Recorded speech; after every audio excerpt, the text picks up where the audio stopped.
Well, hello everyone.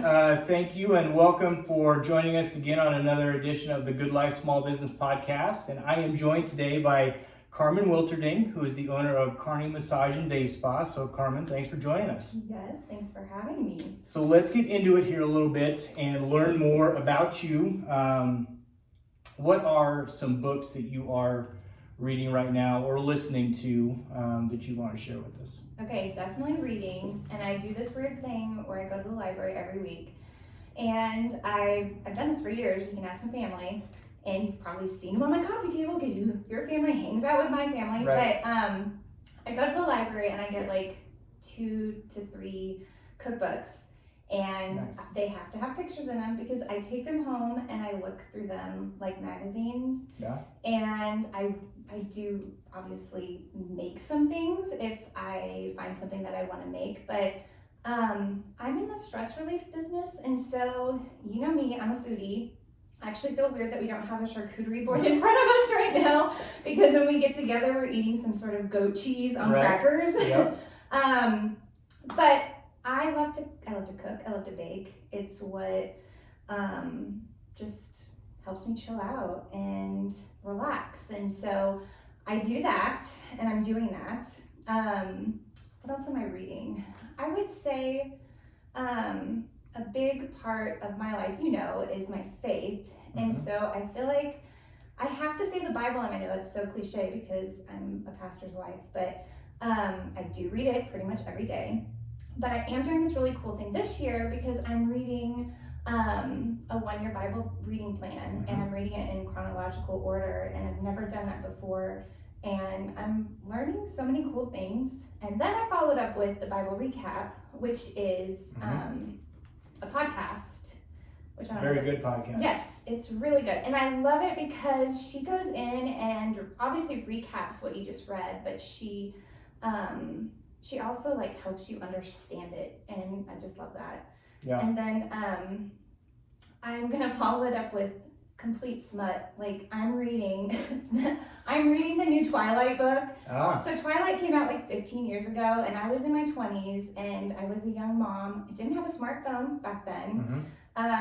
There were no podcasts to listen to. I read the Twilight series, and so she just came out with the new book, and I saw it at Walmart the other day, and I was like, I'm gonna do it. I had no idea. I'm gonna do it. So I'm totally reading Midnight Sun by Stephanie Meyer. The movie will be out soon, probably next year then, right? Well, it's Edward Cullen who's the vampire in the book. It's his take on everything that you have already read and known to be true from the first book. So yeah, it's just same story, different take. Got it. Yeah. Interesting. Yeah. Very cool. So you prefer to go to the library and get cookbooks as opposed to looking online? I mean, I guess I do.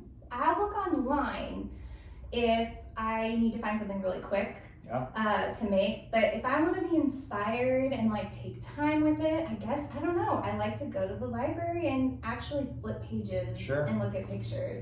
And I will say this, I've exhausted the cookbook section, and so probably about a year ago I found where they put brand new books, fiction and nonfiction, and on that aisle is this tiny little section where they have new cookbooks. So I am lucky to know where that is because I'll literally go and I'll be probably the first one to look at this cookbook. I literally have to pry the binding apart. Nice. And yeah, I don't know, it's just for me, there's something about a book. Sure. I guess. Yeah, that's awesome. So. How about podcasts? What are you listening to right now? Other than the Bible recap, I don't really listen to any business podcasts. I don't know, having 5 kids and a business, I just probably don't make time for it. But if I'm traveling somewhere, Tyler and I like to listen to a good murder mystery. But if that gets too heavy, I'll listen to a podcast called This Is Love, and they're all true stories, but it's feel-good stories. Yeah. Some of them are incredible stories, actually, and they're just super inspiring, and they make you feel good. And so the last season that they did, it was all animal themed, so it was these incredible stories about how these animals have done these things either to make a human's life better or like save a human. I Wow. don't know, it was just because they're really cool and it was fascinating. And Yeah. so yeah, I like This Is Love. This is love. Okay, Mhm. never heard of Yeah. that one. Very cool. All right, so now that we know you a little bit better, why don't you just tell us a little bit about Kearney Massage Day Spa, vision to reality. Just kind of tell us your journey and what leads us to today. Okay, well, I think I love our story so much because it's super organic. You know, there was no business plan in the beginning. I had no idea. Like, if you were to tell me like Kearney Massage Day Spa would be this, I would have probably laughed because I didn't have a vision really. Like, everything that's happened has happened in baby steps, and it's always been based on need and then how can I fulfill that need. And from there, it's just been, growth. So I started off doing massage downtown in a vault, an old bank vault at Olivia's salon. And I worked there for, probably 2.5 years, and then moved to St. James Square and worked out of a space there and went to aesthetic school then. And so then I got my aesthetics license. And from there, moved to down on Avenue A, south of the police station. And that's kind of where the big switch was when I was approached by Crystal, who is a good friend of mine, who wanted to get back into aesthetics. She had been practicing before at Les Cheveux, when it was Les Cheveux, and she had a baby and just took time to be with him, and then she wanted to get back into the industry. And I was like, well, I found this space and there's 2 rooms, so let's do this. And then from there, it was really like listening to the needs of the people. As our clientele started to build, I started to hear more about like, well, we wish we could get 2 massages at the same time or 2 treatments at the same time. And really no one in Kearney was doing that. And so from there, we just kind of started to grow in those areas, which meant more staff. So, I would find more people to work with us until, like I was telling you earlier, we just were busting out of the seams at that business. We were probably working there way longer than we should have been.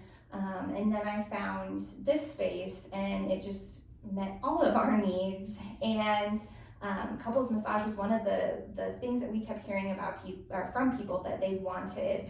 And that was something we wanted to deliver. We knew we could do it. And so that, along with, I have gotten massages in the cities, like bigger cities like Omaha, Kansas City, and I would get different kinds of treatments there. And I always wanted to bring some of those more urban-y type spa things to Kearney. And so we now have a steam shower and we have an infrared. And so it's just kind of all happened organically. There's never ever really been a plan other than just kind of listening to our clients. And then something that's really special for me is I've always had a passion for this industry and I love giving services. But what I've found about myself through all of this is I really enjoy helping people make it in this industry. So for me, it kind of took a twist too, because it wasn't just about doing the services. I now had staff, and I never had that before. Right. And so it grew a passion in me to help these guys. I want them to succeed. And it's a really hard industry to make it in. I've seen a lot of people come and go in Kearney, and I feel really blessed that we have this place, and it's a joy to work at. Awesome. Yeah. So it was important for you, or you found it to be important to find kind of a niche, or maybe a couple different niches that weren't offered, and that helped bring value to Kearney and really to your business. Yeah, absolutely. And it was just fulfilling a need, and because it was never a plan, it was never a vision. But then it kind of started to be as we felt people wanted this, and it just made us excited, and we eventually got to make it a reality, which is really fun. Yeah. And what year did you start again? What year did you open in Olivia's? Oh gosh, so it would have been 11 years ago in November. And started by yourself? I started, didn't know a soul. And actually, I love Angela, the owner, because she just really helped me a lot to start to build a clientele. And all the girls that I worked with there, all the cosmetologists, they shared their clients with me. And so, I don't know, it just helped me as just a brand new therapist start to have a business. But then also what was really fun is I started doing this thing where I just got so bored doing the same treatments all the time. And so I started creating specials, which brought in a lot more like smells and different like things like dry brushing and scrubs and just things that maybe other people in Kearney weren't doing. But I just would get so bored doing the same full body Swedish massage over and over again. So I started creating these little specials. Yeah. And so I started way back then at Olivia's Salon, and we're still doing it 11 years later. I still have to come up with these new specials, and they're always something that's not on our menu. Yeah. They're not always seasonal, but we try to kind of hit the seasons too a little bit. But that's kind of fun too. It's I guess been a little bit of a niche that I've carried through all these 11 years. So yeah. You kind of have to do what keeps it interesting for you. Yeah, it's interesting for me, and then it's interesting to our clients because now we've kind of created a monster. I mean, we couldn't stop doing specials if we wanted to because we'd be hearing about it from our clients. So yeah, it's a good problem to have. It is, yeah. Very much. So what is your, maybe you touched on this a little bit already, but what's your favorite part about being a small business owner?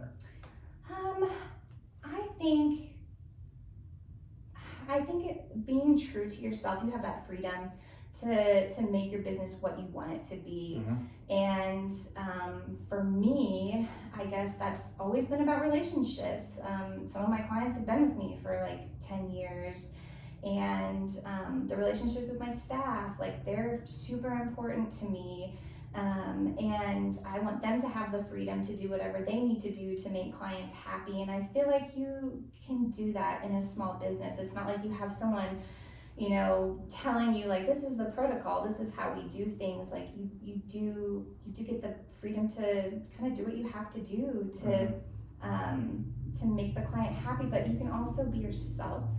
And I think that's equally as important because nobody likes a faker. Yeah, absolutely. So you talked about wanting to, or how you've enjoyed kind of helping people along in this business and help them grow. Talk about that a little bit and just kind of what that does for you, and if you ever really thought yourself, you know, did you always just kind of think you would do it on your own? You said that you didn't really realize that it would, Kearney Massage Day Spa would get to be what it is now, but helping others along, just talk about that a little bit and kind of what that does for you as a small business owner and what joy that brings you. Okay. Well, I guess quite a few of my staff members are moms, and so that probably fuels me a little bit more because here I've been a mom running a small business on the side. And I know that family for me always comes first. And I know family comes first for these moms. Mm-hmm. But they were like me. Like I wanted something on the side that I could do to call my own, somewhere where I could use my gifts, where I could bring in some extra money for our family, but not necessarily have to like sell my soul for it. Yep. And what every therapist, massage therapist, what every esthetician, they all want to be their own boss. They all want to make their own schedules. They want that freedom. And so I know as a mom what was important to me when I started my business, and I just make sure that I can provide that for the people that work for me. Like I don't ever pressure them to make a certain amount of money. It's all about joy. Like I want them to enjoy what they do. And if they enjoy what they do, the clients enjoy the services they get from them. And it's all about joy, and it's all about, just, I don't know, allowing them to do what they love and creating a place where you don't have the pressure to perform a certain way. So that makes me happy. Yeah, very cool. That's awesome. So let's talk a little bit about the pandemic. With COVID-19, it's changed a lot of things for a lot of people. Talk a little bit about some of the positives, though, that you've been able to bring out of this pandemic, or changes that you made that you maybe wouldn't have necessarily made if you hadn't been forced to. And you're in an industry where you got to have people in your business Yep. to make money. Yep. And so just talk about that a little bit, about kind of the transition of, okay, we're gonna have to close things down, maybe some changes that you made in your business that you'll carry forward. Yeah. Well, yeah, we were shut down for, gosh, probably about a month, maybe a little more. We didn't know what was going on. We were just, I don't know, it was just so crazy because like one day we were open, another day we weren't. And, you know, my concern was my staff members, because they're independent contractors. They don't make money unless they have someone on their table. Yeah. And so it was just changing how we were doing things. Like it was more like, this is how we're all gonna file for unemployment. These are some programs that are out here that can help us. And it was like getting those resources into their hands. So that was like the first thing that, you know, we had to deal with. And then when we reopened, everything was different. We couldn't open fully because as estheticians, we weren't allowed to do all of the services that we could do previous to COVID. And then we had all the you know, face masks and things like that. So everything was just so different and kind of awkward. But we just went into it as a team. We've just helped each other out. There's been a lot of quarantining between our staff. So it seems like when one person has to quarantine, they come back, another person has to quarantine. And we've been really good about when someone has to quarantine, we jump in together and we just look and say, okay, who can take what clients? Because we don't want to have to cancel on people. We want to be able to try to, if they're on our books, we want to try to like keep that appointment for them. So we've had to rely on each other a whole lot more. And I don't know, it's just been a lot of just going with the flow, and because we just never know what's going to happen next. And we still don't. So yeah. Yeah.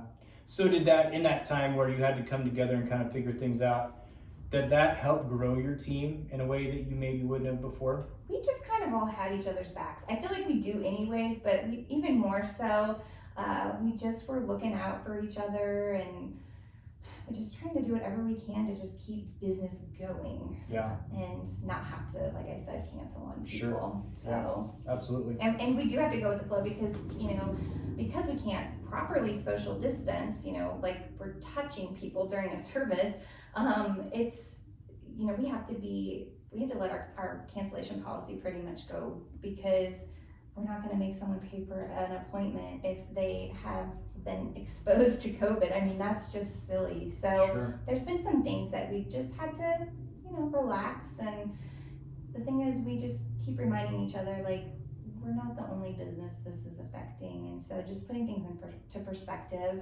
and then just helping each other keep our spirits up, because, you know, you can get down about it. Yeah. Because if we're just doing our jobs, you know, it's pretty physical, and we use a lot of heating elements. So, you know, with the mask, we're hot. Oh yeah. And it's hard to breathe sometimes, but, you know, we just put things into perspective. We encourage each other, and our clients have been so great. I mean, another thing that we've learned through this whole thing is, you know, like the health department or state might not have seen us as essential, but we have clients that do. And we heard about it from them. Like, I didn't know how much I needed you until you guys were shut down. And so that actually made us feel really good. Yeah. And I'm always pushing that massage and kind of our industry, a lot of it is preventative care. And a lot of us, or other people, might see it more as pampering, or, you know, it's just a bunch of fluff. And it's not to us. Like, it's, and to our clients, it's preventative care. And we help people in a lot of different ways, whether it be, you know, we help them with some sort of pain management, or we're the reason why they can go back to work because they are on their feet, you know, like for 12-hour shifts. And if they didn't have this service, if they didn't take care of their body, they wouldn't be able to like do their job. We have people that use us for their mental health and just to relax. so they can be a better worker or a better person, a better mom, dad, whatever. And so it was important for us to hear that from our clients. It was a treat, actually. Yeah. And I think it's been more, which is a good thing, I think, self-care or taking care of yourself, or even just taking time for yourself, whether it's going to the spa or reading a book or just taking time for yourself. That's getting to be where it's not just run, doing stuff for everyone else. Like, you need time for yourself to be better for everyone else. Yeah. Self-care, I think a lot of people learned what self-care was during the pandemic. And so I guess that's good for us in our industry. Because we're staying pretty busy. So yeah, people realized how much they needed us. And that was a good thing. So.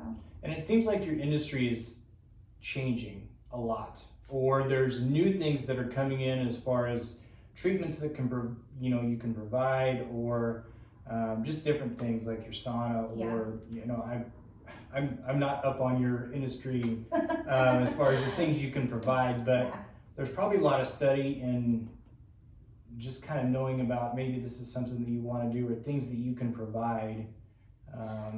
Our industry is changing all the time, and actually it's something I'm careful of. Because you can get into fads that come and go, and I don't want to be about fads, but we've kind of always said we want our business to be a place where people in the community know they can come and get like an effective massage, an effective facial. Like, it's not just fluff. Like, we do corrective work. So I'm not so much about the fads, although people like some of those things too. So it's just putting in enough that it keeps it fresh. Sure. But it's not what I'm going to be all about. I'm not going to bring in all the fads. Right. So, yeah. Very cool. So if you could go back 11 years and tell yourself one piece of advice that you know now, would you share that piece of information, or would you just let things go as they have? Oh man, that's hard. I mean, I think I would want things to go as they went, but if I was to like encourage myself in any way through that whole process, it would be to stop comparing yourself to everyone else. I don't have a business degree. I don't even have a 4-year degree. So I should have no business running a business. And that's bothered me some through this whole process. Trying to compare myself with other businesses. Well, they do things this way, I should do it that way. But that's not small business mentality. You have to stay true to yourself, and you have to create that niche that you're meant to create and be who you're supposed to be. So I would tell myself to chill out and stop comparing yourself to everyone else. So that's what I would tell myself. Yeah, I've heard it said that don't compare your chapter 1 to someone else's chapter 20. Because there's a whole lot of difference there. So that's pretty sound advice. Yeah, that's good advice. Yeah. I like it. So if someone comes to you and they said, Karmen, I want to start a small business, what piece of advice would you give to them as they're starting on this journey? Oh gosh. I would say be yourself. I think that's what I would say. And do it because you want to do it, because you love it, because you have a passion for it, not because it's going to be a hobby or because you think you're going to make all this money. I mean, I just think when you're yourself and you love something that much, people feel your good intentions. And I think that's what draws people to you. And especially when you're yourself, people come to you because you're you, not because you're someone else. And so I think I would say be yourself, stick to your guns, and Very cool. Coming from someone who moved to a town, didn't know anyone, and had to build a book from scratch, that's pretty sound advice. Yeah. Very cool. So tell us, I guess, is there anything that you want everyone to know with the holidays coming up about Kearney Massage Day Spa, anything you've got going on here? Well, I guess I should start with, yes, we're open, because we get that question like every single day, I swear. People are wanting to get a massage or a facial, but they're like, are you guys even open? We are, we're open. So masks are required, and through your whole massage treatment, they're required. And then for your like facial treatments, like you can take off your mask for them and then you have to put them back on. But yes, we're doing treatments. And then we do have our specials that I was talking about earlier. Yeah. So you can go on our website at kearneymassage.com and see our full spa menu, but you can also see our specials. And then right now we have a space out at the Yanni Holiday Light Festival, and we have this fun island backdrop. So if you snap a selfie there and tag us on it on Facebook, and then use our hashtag Kearney Massage Day Spa, we will enter you in to win a $100 gift certificate. Nice. Yeah. So just Facebook, is that Instagram too? Just Facebook. Facebook, okay. That's where the majority of our clients are, so. Got it. But you are on Instagram? Yes. Any other social? Nope, that's it. Those two. Instagram and Facebook. Got it. I'm not a Twitter girl. I don't know. Yeah. I don't get it. And I can't keep up. There's a lot of Twitter. Twitter's good and bad. It has its days. Yes. Like everything else. Yes. So, Karmen, thanks so much. I really appreciate it. It was great to Thank you. get to know more about kind of the history with Kearney Massage and Day Spa and get to know your story. So thanks so much. Thanks for having me, Ryan.